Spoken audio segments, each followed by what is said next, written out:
வணக்கம். தமிழக விவசாயிகள் வாழ்வாதார முன்னேற்ற கட்சி மாநில தலைவர் பாச பரிமளம்.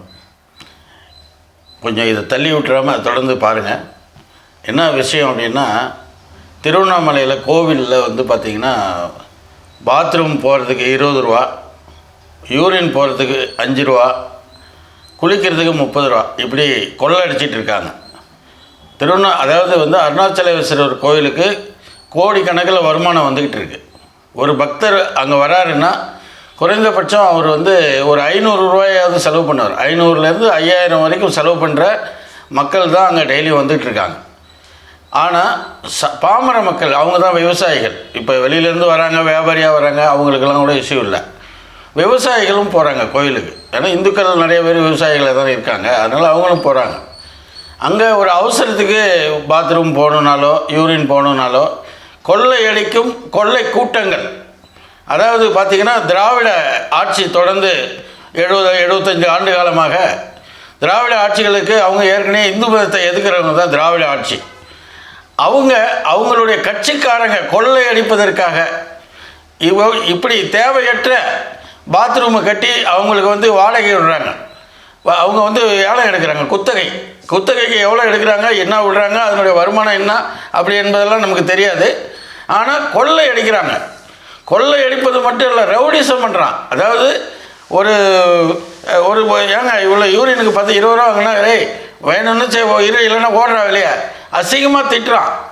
அதே போல் பார்த்திங்கன்னா நிறைய அறநிலைத்துறையில் வேற்று மதத்தினரை வேலைக்கு அமர்த்திருக்காங்க. இப்போ கிட்டக்கோடி பார்த்திங்கன்னா அகல் விளக்கை ஏற்றி வச்சுட்டு போயிருக்காங்க. அந்த அகல் விளக்கை ஒரு பெண்மணி தொடப்பத்தால் அணைக்கிறாங்க. இந்து மதம் நிறைய ஒழுக்கத்தை சொல்லியிருக்கிறது, அதெல்லாம் வேண்டாம். யாருக்கு பிடித்திருக்கிறோ அவங்க போகிறாங்க. அவங்கள அலங்கோலப்படுத்துவது, செருப்புக்கு தனியாக காசு, அதுக்கப்புறம் பார்த்து செருப்பு வருது. ஏன் அங்கே கோடிக்கணக்கில் வருமானம் வருது. இதெல்லாம் அரசு. இப்போ நீங்கள் மதுரையில் போனீங்கன்னா எல்லாமே இலவசம்தான்.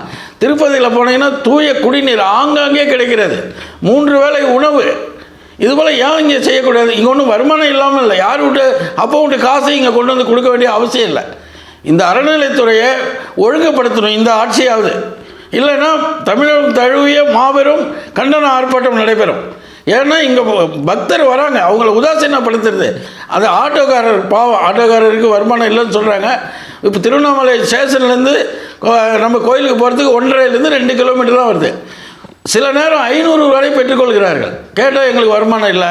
இதை அரசு நடைமுறை சரி பண்ணணும். அதாவது ஆட்டோவுக்கு மீட்ரு முதல்ல அரசு ஆட்டோ டாக்ஸி இவங்களுக்கெல்லாம் மீட்ரு கட்டணத்தை ஒழுங்குபடுத்தி அவர்களுக்கு தேவையான வாழ்வாதாரமும் வேணும். அது நான் இல்லைன்னு சொல்லலை. அதுக்காக வருகின்ற பக்தர்களிடம் கணக்கு வழக்கு இல்லாமல் கொள்ளையடிக்கும் கொள்ளை கூட்டங்களாக மாறிக்கொண்டிருக்கிறது இந்த திருவண்ணாமலை மாவட்டமும் சரி. மேலும் எண்ணற்ற அறநிலைத்துறையில் எல்லா கோயிலுக்கும் போனீங்கன்னா இதே பிரச்சனை தான். தயவு செஞ்சு சொல்கிறேன், இதுவரைக்கும் கட்சிக்காரங்க சம்பாதிக்கணும், இந்த திராவிட கட்சிக்காரங்க சம்பாதிக்க வேண்டும் என்பதற்காக இப்படி ஒரு திட்டத்தை உருவாக்கி அங்கு காலங்காலமாக கொள்ளையடித்து கொண்டு இருக்கிறார்கள். தயவு கூர்ந்து இந்த ஆட்சி இதை அறநிலைத்துறையை சரி ஒழுங்குபடுத்தி சுத்தமான குடிநீர், குடிப்பதற்கு குடிநீர், அதாவது ஜல்ஜீவன் திட்டத்தில் எத்தனையோ கோடி ரூபாய் ஒதுக்கி வச்சுருக்காங்க.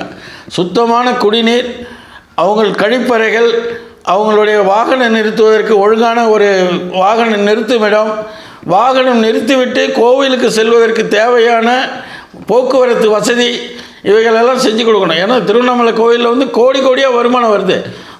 பௌர்ணமி, சித்திரை பௌர்ணமி, மற்ற பௌர்ணமி காலங்களில் லட்சத்துக்கும் மேற்பட்ட ஆட்கள் வராங்க, அதை சுற்றுறாங்க. யாருக்கு பிடித்திருக்கிறோ அவங்க செய்கிறாங்க. அதுக்காக கடவுள் இல்லைன்னு அவனு சொல்ல முடியாது. இப்போ சில பேர் சொல்லிகிட்டு இருக்கான், அதெல்லாம் வேண்டாம். இதை உடனடியாக ஒழுங்குபடுத்தி சுத்தமான குடிநீர், கழிப்பறை வசதி, போக்குவரத்து வசதி செய்து கொடுக்கும்படி இந்த ஆட்சியை அன்போடு கேட்டுக்கொள்கிறோம். அப்படி தவறும் பட்சத்தில் இந்த விவசாய சங்கம் தேவையான நடவடிக்கை எடுக்கும் என்பதையும் குறிப்பிட்டுக் கொள்கிறோம். நன்றி, வணக்கம்.